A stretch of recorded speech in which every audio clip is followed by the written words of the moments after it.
Take photos.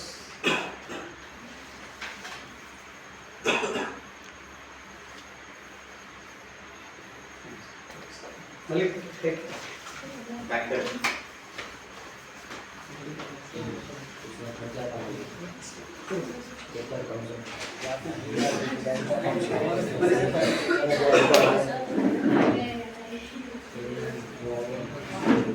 I now request you to share your valuable thoughts with us.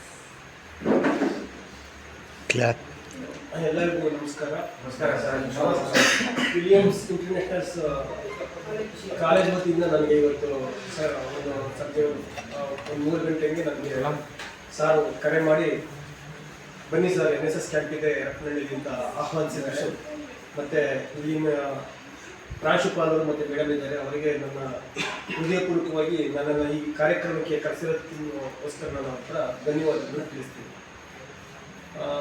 NSS ಕ್ಯಾಂಪಿಗೆ ಬಂದಿದ್ದೀರಾ. NSS ಕ್ಯಾಂಪಿನ ಮೂಲ ಉದ್ದೇಶ ನಿಮ್ಮಲ್ಲಿ ಮೂಲತಃ ಸೇವಾ ಮನೋಭಾವ ಬೆಳೆಸಬೇಕು ಅನ್ನೋ ಕಾರಣಕ್ಕೋಸ್ಕರ ಮಹಾತ್ಮ ಗಾಂಧೀಜಿಯವರ ಸ್ಮರಣಾರ್ಥವಾಗಿ ಇದು ಪ್ರತಿ ವರ್ಷವೂ ನಡ್ಕೊಂಡು ಬರ್ತಾ ಇದೆ. ಮತ್ತು ಪ್ರತಿ ಕಾಲೇಜುಗಳಲ್ಲೂ NSS ಕ್ಯಾಂಪ್ಗಳು ಎಲ್ಲ ಕಾಲೇಜುಗಳಲ್ಲೂ ನಡೀತಿರ್ತದೆ.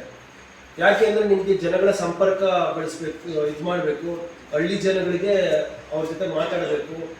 ಅವರೇನೋ ಮದ್ಯಪಾನ ಮಾಡೋದಿದ್ರೆ, ಧೂಮಪಾನ ಮಾಡೋದಿದ್ರೆ ಅವರಿಗೆ ಎಚ್ಚರಿಕೆ ಕೊಡಬೇಕು. ಸಾಂಕ್ರಾಮಿಕ ರೋಗಕ್ಕೆ ಸಂಬಂಧಪಟ್ಟಂಗೆ ಅವ್ರ ಮಾಹಿತಿ ಕೊಡಬೇಕು. ಯಾರಾದರೂ ನೀರಿಗೆ ಸಂಬಂಧಪಟ್ಟಂಗೆ ಏನನ್ನ ಪಾಸಿಟಿವ್ಸ್ ನೆಗೆಟಿವ್ಸ್ ಬಗ್ಗೆ ಮಾತಾಡಬೇಕು.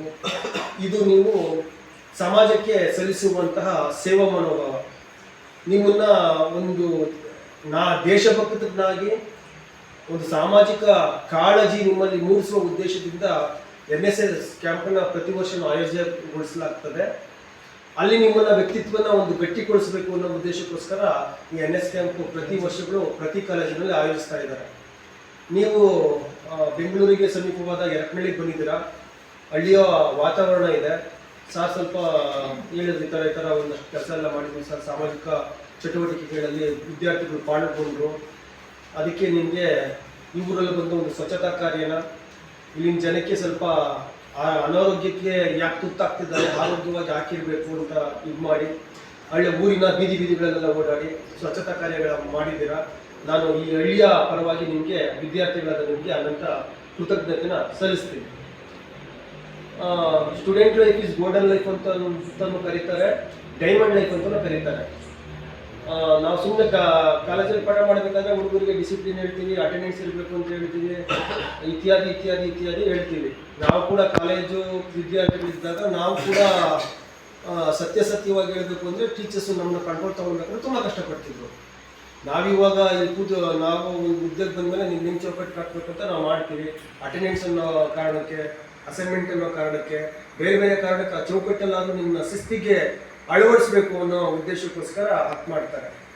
ಅಲ್ಲಮ ಪ್ರಭುಗಳು ಒಂದು ಕಡೆ ಹೇಳ್ತಾರೆ, ಒಂದೊಂದು ಕಾಲದಲ್ಲಿ ಹೇಗಿತ್ತು, ಒಂದು ಕಾಲದಲ್ಲಿ ಗುರು ಭಕ್ತಿಯಾಗಿತ್ತು, ಇವಾಗಿನ ಕಾಲ ಹೇಗಿದೆ ಅಂದರೆ ಶ್ರೀ ಗುರು ಶಿಷ್ಯನ ವಂದಿಸಿ ಕಲಿಸಿದೊಡೆ ಮಹಾಪ್ರಸಾದ ವಂದನೆಯ ಅನ್ನೋ ಕಾಲ ಬಂದಿದೆ. ಅಂದರೆ ನೀವೆಲ್ಲ ಇಂಟರ್ನೆಟ್ ಕಾಲಕ್ಕೆ ಬಂದ್ಬಿಟ್ಟಿದ್ದೀರ. ಇದು ಕಾಲದ ಕಟ್ಟಳೆ. ಯಾವ ಸಂದರ್ಭದಲ್ಲಿ ಏನೆಲ್ಲ ಬದಲಾವಣೆ ಆಗ್ತವೆ ಅನ್ನೋದು ನಾವು ಹೇಳೋದಕ್ಕಾಗಲ್ಲ ಅಲ್ವಾ.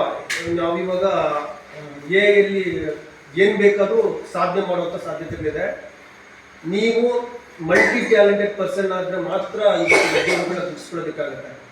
ಫಸ್ಟ್ ಬೆಂಚು ವಿದ್ಯಾರ್ಥಿಗಳು ತಗೊಳ್ತಾರೆ, second bench, third bench dull ಅನ್ನೋದು ಒಂದು ಮನೋಭಾವ ಇತ್ತು. ನೀವು ಮುಂದಿನ ದಿನಗಳಲ್ಲಿ ಉದ್ಯೋಗ ಗಿಟ್ಟಿಸ್ಕೊಳ್ಬೇಕು ಅಂದರೆ ನಿಮಗೆ ಬೇರೆ ಆಯ್ಕೆ ಇರೋಲ್ಲ. ನೀವು ಬೇರೆ ಬೇರೆ ಮಲ್ಟಿ ಟ್ಯಾಲೆಂಟೆಡ್ ಪರ್ಸನ್ ಆಗಿದ್ರೆ ಮಾತ್ರ ಉದ್ಯೋಗ ಗಿಟ್ಟಿಸ್ಕೊಳ್ತೀರಾ. ಯಂತ್ರ ಮಾಡ್ತಿರೋ ಕೆಲಸನ ನೀವು ಮಾಡ್ತೀರಾ ಅನ್ನೋದು ಆದರೂ ನೀವು ಉಳಿಸ್ಕೊಳ್ತಾರೆ. ನಮಗೂ ಕೂಡ ಕ್ಲಾಸಲ್ಲಿ ಅದನ್ನೇ ಕೇಳ್ತಾರೆ ಸರ್, ಮ್ಯಾನೇಜ್ಮೆಂಟ್ ಕೇಳುತ್ತೆ. ಯೂಟ್ಯೂಬಲ್ಲಿ ಪದ್ಯ ಬರುತ್ತೆ, ಯೂಟ್ಯೂಬಲ್ಲಿ ಕತೆ ಬರುತ್ತೆ, ಯೂಟ್ಯೂಬಲ್ಲಿ ಕಾದಂಬರಿ ಸಂಬಂಧಪಟ್ಟ ಇನ್ಫಾರ್ಮೇಷನ್ ಬರುತ್ತೆ. ನೀನೇನು ಮಾಡ್ತೀಯಾ? ನೀನೇನು ಹೊಸದಾಗಿ ಏನು ಕೊಡ್ತಿದ್ಯಾ?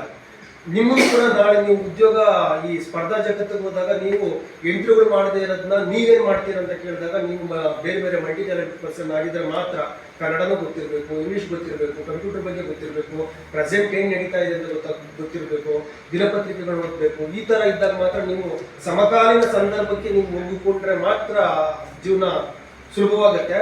ನನ್ನ ಕೈಯಲ್ಲಿ ಆಗಲ್ಲ, ನಾನು ಆಗಲ್ಲ ಅನ್ನೋದು ಆದರೆ ಮುಂದಿನ ಜೀವನದಲ್ಲಿ ಕಷ್ಟ ಆಗುತ್ತೆ.